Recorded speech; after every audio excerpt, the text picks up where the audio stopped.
To help you understand what's happening inside your body when you recover from COVID, I want to take a closer look at how your body fights off the virus in the first place. During an infection, the immune system has a series of reactions. Antibodies, B cells and T cells work together to fight infection. Antibodies produced by B cells act as the front-line defense against infection. Those antibodies bind to the virus and neutralize it. But some of the virus might get through and infect our cells.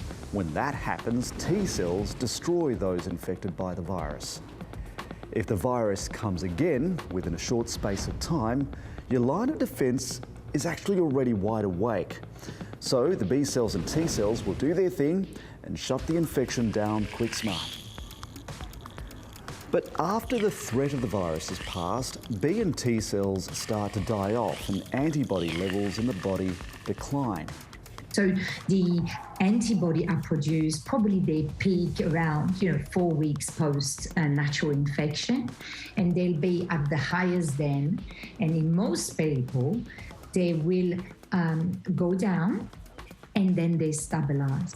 It will be too costly for the human body to produce those large amounts all the time.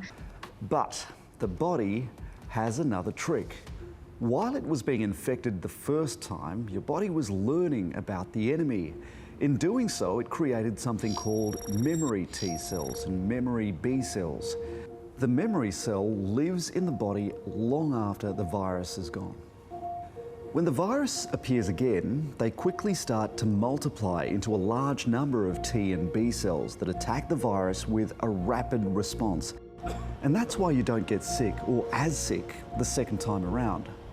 But what you really want to know is how long do these protective T and B cells and antibodies last?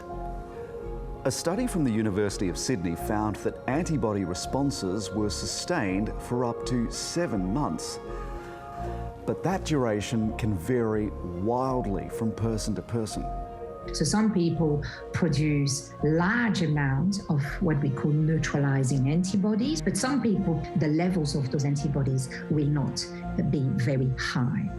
Another study by Yale University found you can be safe from reinfection for anywhere between 3 months and 5 years. The research suggests that the average reinfection risk increases from approximately 5% 4 months after the initial infection to 50% by 17 months. We know it's a similar sort of time frame with the vaccines. That's why boosters are being recommended around the 6-month mark.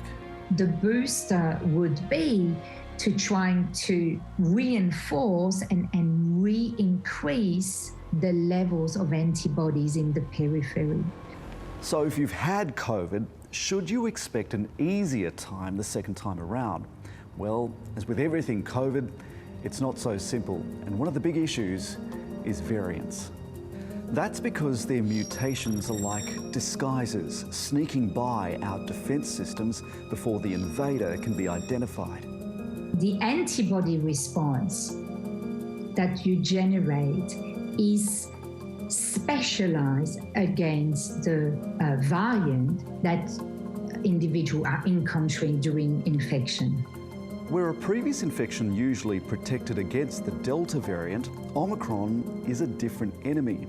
An Imperial College of London report suggested Omicron is 5 times more likely to cause reinfection than Delta. But one theme that's emerging, even for those cases of reinfection, is that people who've been vaccinated are much better off than those with natural immunity.